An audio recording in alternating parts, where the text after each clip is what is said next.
After my disappointment with the big character primitive exploding due to bug damage, I started on one of the other staves that Rob gave me. And this gives you an idea of the sort of colour and state of the two staves, you know, very dirty, big splits and the rest of it. But I cleaned up the smaller of the two. A lot of cracks and splits here still, but I flooded them with super glue, and as I work it down, hopefully they'll show up less. But again, it's got nice even sapwood. Hopefully there's no bugs in it this time.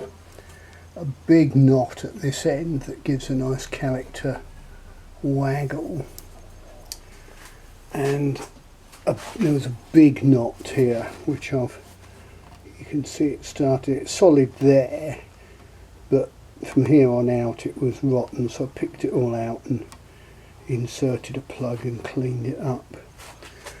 But looking down the whole thing, you'll see it's got some lovely character ripples along the back of it.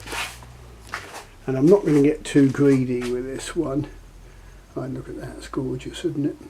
I'm just going to make a nice character English longbow, £40, maybe 45 at a pinch.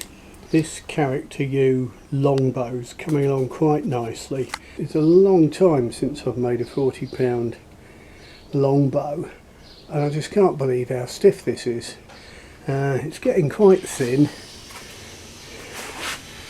The bark started to pop off here and there, which will leave a perfect back. And there's a couple of areas of worry where there's knots. You can see here, but I've still got quite a bit of that. Was one I've filled. It might all come off the edge of the bow. I've got a fair bit of width still.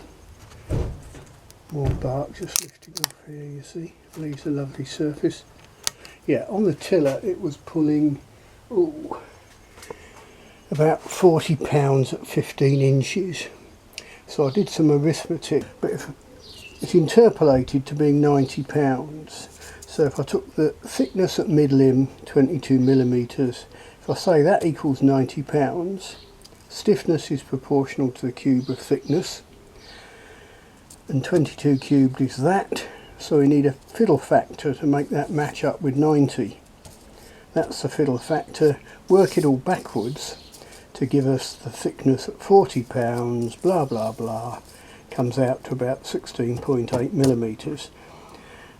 It's not the sort of thing I do normally, but because I'm struggling with, you know, how thin's this thing going to go, I wanted some idea. So call that 17.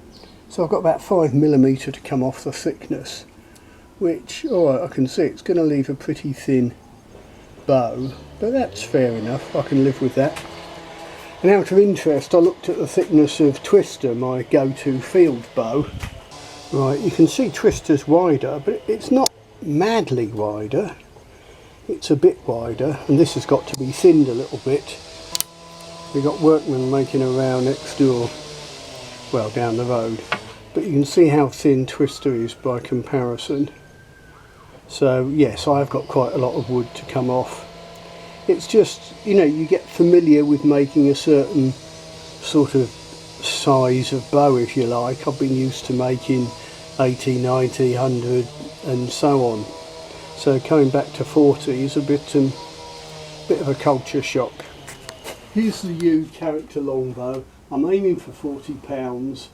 It's still way too stiff, and it's got some problem areas with knots, but I'll just show you it flexing a little bit.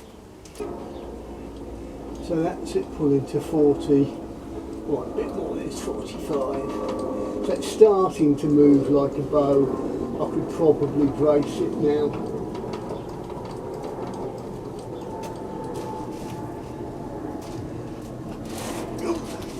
So that shows it's got a nice little bit of natural reflex.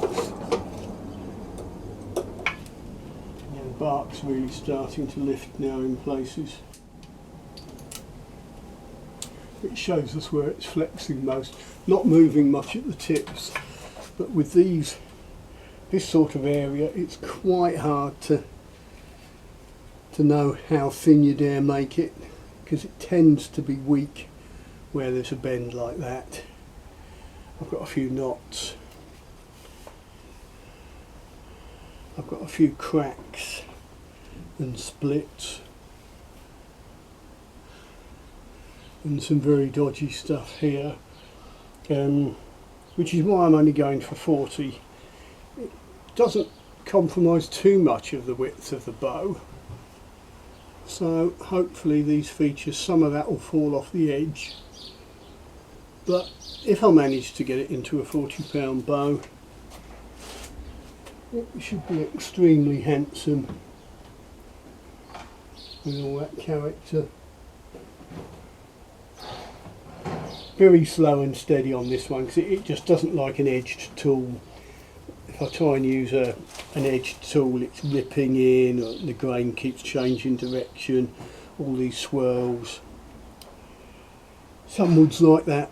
I've had all sorts of yew from all sorts of places that's had the same sort of thing.